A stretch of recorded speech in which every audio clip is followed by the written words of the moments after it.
Linus Tech Tips coverage of CES 2014 is brought to you by NCIX.com, your source for great technology, selection, and service, along with Corsair Memory and Western Digital. LDPC, that might not sound like much, but it's one of the features that is going to set apart the SX930 SSD and any other SSD product that is based on the upcoming SandForce 3rd generation, so this is the 3700 series controller.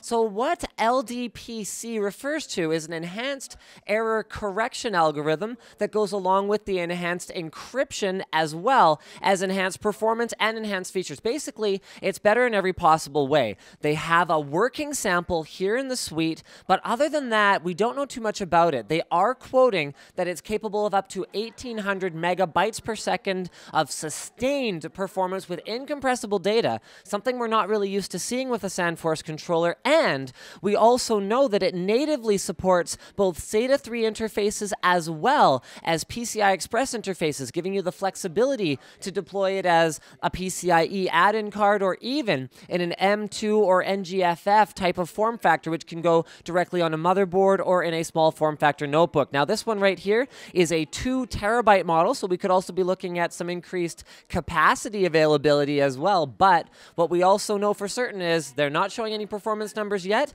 and we could be looking at a few more months before you can actually buy one of these babies. Not all futuristic SSD technology is all about the highest performance possible. This is the XU41, which is a full SSD built into a single package here. So it could be soldered into something like a tablet, for example. It's not necessarily the highest performance in the world, capable of about 20,000 random IOPS, but you get capacities up to 128 gigs and significantly better performance than you would be able to if you weren't using a proper SSD controller, in spite of its extremely small form factor. Next up, we have, yes, working DDR4 samples.